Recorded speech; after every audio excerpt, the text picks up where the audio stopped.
This is Chris. So, had a busy couple days. Looks like it's going to be a slacker day today. I did not do the iPhone yesterday, so I'm going to do it today and deliver that back. And that's really about all I got for this afternoon. And so, well, I've got some computers to work on, but there's no rush, and I think I'm going to do some chores around the house instead. So that is the nice thing about working for yourself, is that you can do that.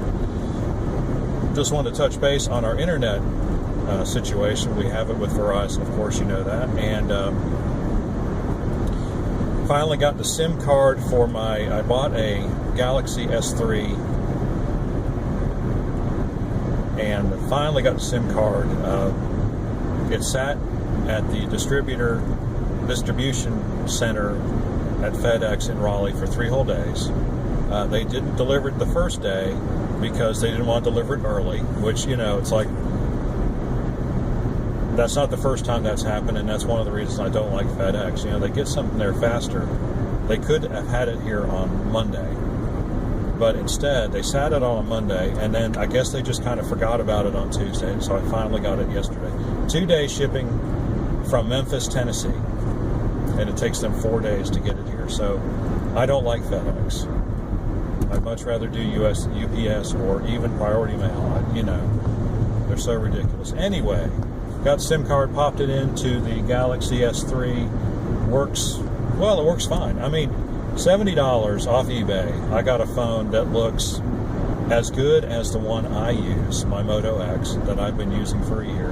You know, it's got little tiny minor scratches on it, but everything's functional, everything looks good. It's a nice little phone. I'm not sure if I like it better than my Moto X, though. I think my Moto X fits my hand better. I think the Galaxy is a tiny bit bigger. It might be, I don't know. I think the screen might be like a ½ inch bigger. And it seems a little bit more cheaply made, but I digress. This really isn't supposed to be a review about that. The review is about what I expected to happen. I was really hoping that the S3 would pick up wireless signals better. I've read that it was a superior phone for that. And when I first hooked it up, it spiked out at 4 bars. I mean, when I first put the SIM card in and first got activated, I was all excited, but then it didn't do 4 bars anymore. And then I had to change, and then it was only doing 3G. So I had to go into the settings, and there's a setting, what kind of network do you want to hook up to? So I made it prefer LTE network, and so then it hooked up to 4G. And the signal strength on it was a little bit poorer than my Moto X, and so that was kind of a bummer.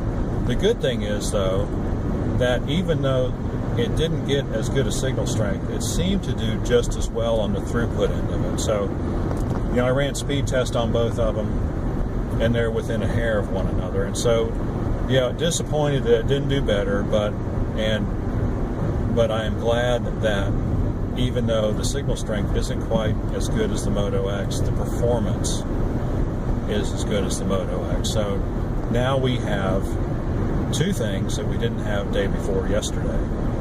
We have a hotspot that we can leave hooked up at the house all the time. So it was kind of getting to be a pain in the butt when I needed to download things, especially, you know, when I was working on something on a device and I needed device drivers or whatever. And some of those files can be quite large. It was a pain to have to cut those down. Every time I left the house, I needed the phone. It was getting to be a pain to have to shut down that download and then wait till I got back home to restart it, instead of just, you know, like with my old DSL service, just let it run and it gets done, and then you come back home. You're, you know, so much more efficient that way. So so we got a permanent, so that's what we're going to do with that phone.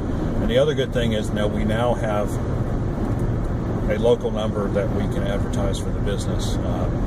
That's one of the things we kind of miss about having home phone service. We lost our home phone number, of course, and so now we can have and my Moto X is local to Raleigh, and you'd be amazed how many people, well, it's an older demographic in Oxford. They'll have phone service. They'll have a smartphone, but they don't really use it. because they haven't figured it out. And they'll have phone service, but they won't have long distance with their phone service. They just have local service. They'll have like 25 customers like that. Fortunately, I have all their information so I can call them and let them know what the new number is. But yeah, it's kind of weird. So anyway, now I have a local number so they can call me again. And then I can, when I do the newspaper advertising and advertising on Facebook, now I have a local number, and so it's just better that way. It's better to have a local number. People are more likely to call because not everybody understands that you're in Oxford. They see that 518 number and they assume you're in Raleigh, so they don't call. So anyway, well, we're on a rough road and the road noise is ramped up quite a bit. So anyway, just a little update there. Pretty happy with the Samsung. Still happy with the Verizon service. That's where we stand as of today. So, if you have any questions or comments, please do so in the section below. Like and subscribe. We appreciate it when you do, and we will see you on the next one.